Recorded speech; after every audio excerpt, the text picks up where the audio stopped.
नमस्कार, आप देख रहे हैं धा न्यूज और मैं हूं अभिषेक मिश्रा। बिहार में 5 विधान परिषद की सीटों पर चुनाव होने वाले हैं और विधान परिषद की सीट पर जो चुनाव होने वाले हैं उसके लिए एक बड़ी खबर सामने आ रही है। कल यानी 13 मार्च को नामांकन की आखिरी तारीख है और आज 12 मार्च की तारीख है और विधान परिषद की सीटों पर जो चुनाव होने वाले हैं 5 सीटों पर, उसके लिए एक बड़ी खबर हम लेकर सामने आ रहे हैं। अब हो सकता है आपको ये लग रहा हो कि हम बता रहे हैं कि आज 12 मार्च की तारीख है और रात का अंधेरा है। वीडियो रात के अंधेरे में ही शूट किया गया है।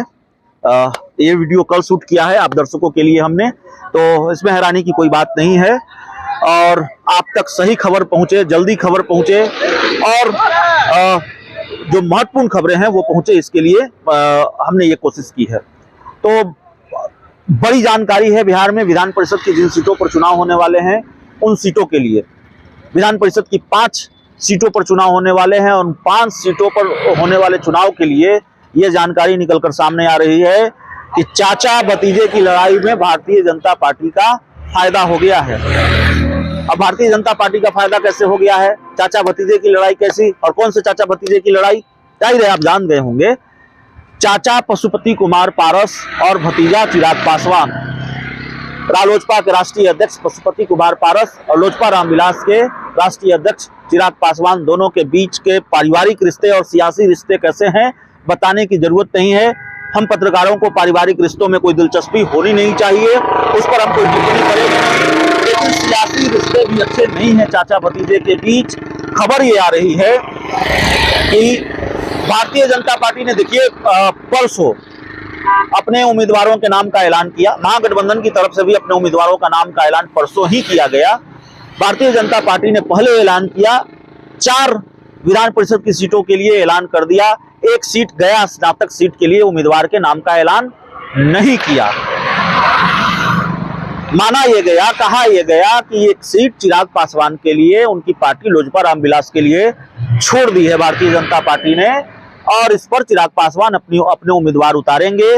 डीएन सिंह जो बीएन कॉलेज के प्रोफेसर हैं वो इस सीट से चिराग की पार्टी से उम्मीदवार होंगे। लेकिन रात होते ही ये खबर आ जाती है कि ये सीट पशुपति पारस के खाते में चली गई है और पशुपति पारस ने डीएन सिंह को उम्मीदवार बनाया है। जाहिर है हैरान करने वाली खबर है। मैंने बात की फोन पर डीएन सिंह से और डीएन सिंह ने इस खबर को कंफर्म किया। हाँ, आरएलजेपी के टिकट पर वो चुनाव लड़ रहे हैं। बाकायदा वो 13 मार्च को नामांकन भी करने जा रहे हैं। तो ये बड़ी जानकारी सामने आती है। लेकिन इस वक्त जो खबर सामने आ रही है, हमारे पास जो जानकारी है, भारतीय जनता पार्टी गया सीट पर भी चुनाव लड़ेगी। ये सीट न चिराग के खाते में जाएगी न पशुपति पारस के खाते में जाएगी। ये सीट जब पशुपति पारस के खाते में गई तो चिराग पासवान ने भारतीय जनता पार्टी से अपनी आपत्ति दर्ज कराई और चिराग पासवान ये चाहते थे कि ये सीट अगर उनके खाते में नहीं जा रही है तो ये सीट चाचा के खाते में भी नहीं जाए और इस सीट पर भारतीय जनता पार्टी खुद चुनाव लड़े। जो हमारे पास जानकारी है, हो सकता है ऐसा ना हो, लेकिन आप जानते हैं हमारी जो जानकारी होती है, हमारे जो सूत्र हैं, ज्यादातर बार गलत नहीं होते। तो सूत्रों के हवाले से हमें जो जानकारी मिली है वो मिली है कि चिराग पासवान बेहद नाराज थे और भारतीय जनता पार्टी पर उन्होंने दबाव बनाया और ये सीट चिराग पासवान ने चाचा के हाथ से छीन ली है। तो चाचा भतीजे के बीच जो सहमत का खेल चल रहा है वो लगातार चल रहा है। कई बार चाचा भारी पड़ जाते हैं, कई बार भतीजा भारी पड़ जाते हैं। तो ये बड़ी जानकारी निकलकर सामने आ रही है और चाचा भतीजे की लड़ाई में इस बार बीजेपी का फायदा हो गया है। भारतीय जनता पार्टी 5 सीटों पर चुनाव लड़ेगी। न चाचा के खाते में गया की सीट, न भतीजे के खाते में गया की सीट। खाते में गई इस लड़ाई में बीजेपी के खाते में गया की सीट और गया सीट पर बीजेपी उम्मीदवार उतारने जा रही है। बहुत बहुत धन्यवाद।